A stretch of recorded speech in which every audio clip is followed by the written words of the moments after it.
In these next couple of examples where we're going to be using the law of sines, we're going to be given different information than we were in the first two examples. In the first two examples, we were given two angles. So to find the third angle was very straightforward because they all have to add up to 180 degrees. There was no mystery there. We did a subtraction and we got the angle.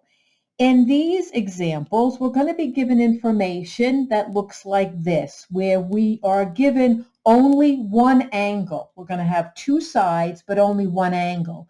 So this is going to put a little bit of mystery into these problems, or the mathematical word that's used here is ambiguous cases, or a little ambiguity, which says that we might have a couple of things going on here.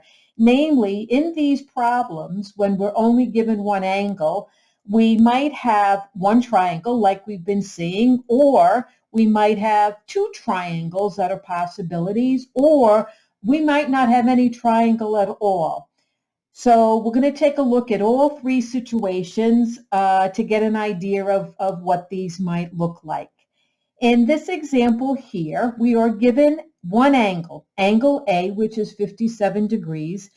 We're given side A, which is a good thing because we need a ratio, and we're given side B. Again, we want all three angles and all three sides. So here we have two sides, so there's only one side that we have to find, but we do have to find two angles. So here we have angle A and side A. So that's the ratio we're going to start with.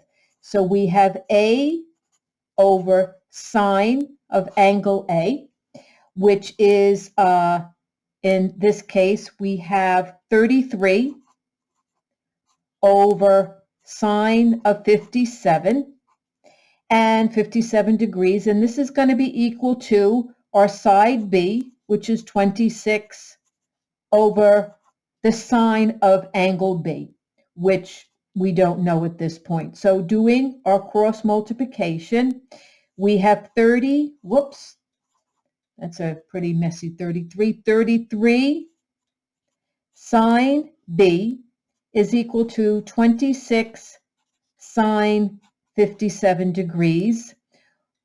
So if we divide both sides by this 33, we get sine B is equal to 26 sine 57 degrees over 33.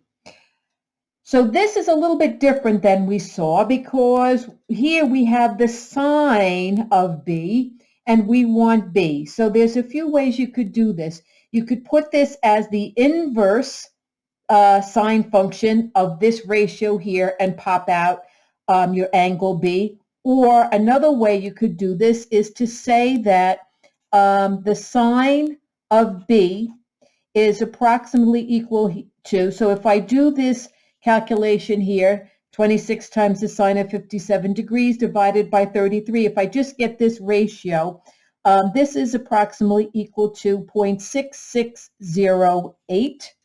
And then if I do the inverse sine from here, inverse sine of 0.6608, angle B is approximately equal to 41 degrees. So now we know that sine is positive both in Q1 and Q2. So being Q1 and Q2 go from 0 to 180 degrees, and triangles have angles that go from 0 to 180 degrees. Q1 and Q2 are eligible for pulling our angles from for these problems. So the angle in Q1 that has a sine of 0.6608 is 41 degrees. And if we were to look in Q2, the angle from Q2 that has this would be 139 degrees, because remember we would use 41 as the reference angle and it would be 139 degrees. So here's two possible answers for our angle B, the one from Q1 and the one from Q2. However, we can't use this angle from Q2, and this is what we have to check because our angle A is 57 degrees. So 139 degrees plus 57 degrees, we can see that's bigger than 180 degrees. So that angle from Q2 isn't eligible. So this is the kind of thinking that's going to go on in this section. Because we don't know the angle, when we find it, we have to consider the angle from Q1 and Q2. In this case, the angle from Q2 isn't going to work for our triangle, so B can only be here, this 41. So B is just 41 degrees. Now we can continue on. What else do we need here? We have to find angle C. So we can do that because now we have angle A and angle B. So to find angle C, let's do that. We know A plus B plus C is equal to 180 degrees. A is 57 degrees. B is 41 degrees. C we don't know. So C would be equal to 82 degrees. And just to point out here, angles are to the nearest degree. So when I found this angle here, I already, on the calculator, it gave me probably a decimal. I already rounded this B to 41 degrees. So now we have all three angles, A, B, and C. We have side A, we have side B. We need to find side C. So now we would use our law of sines here. So we would have here, the ratio we have is A. So we would have A over sine A, same from here. And now in this case, this is going to be C, side C that we don't know, over the sine of 82 degrees. So we're using this same ratio here, and we're using it now to solve for a side. So now we have here, we have 33 over the sine of 57 degrees is equal to C over sine of 82 degrees. Do our cross multiplication, and we have 33 sine 82 degrees is equal to C sine 57 degrees. So we have this equation here. And then if we divide both sides by 57 degrees, we have 33 over the times sine 82 degrees over sine 57 degrees, and this is equal to C. When we do this calculation, C is approximately equal to 39.0. So there's the length of side C. So we use the law of sines here, a little bit different than before. Here we used it like in the first examples to find the length of a side. Here we used it to find an angle.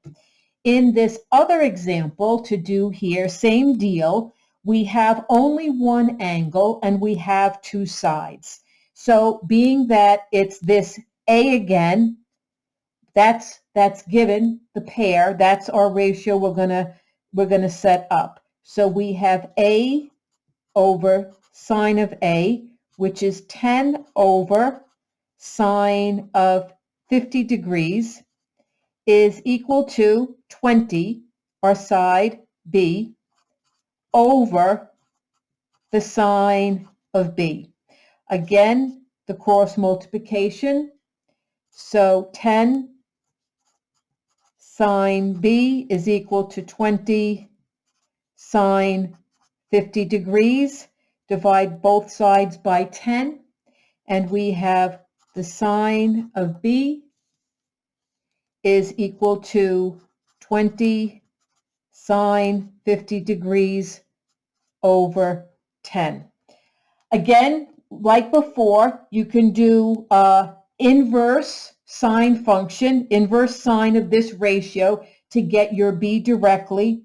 Or if you want to evaluate this here, the sine of B, if we do this calculation, we would get that this ratio here is approximately equal to 1.5320. We know here that we don't have any sine function that has a value bigger than 1. We're limited between -1 and +1. So if you were to put this in your calculator, arc sine of this here, or inverse sine of this here, you're going to get an error message. So B does not exist.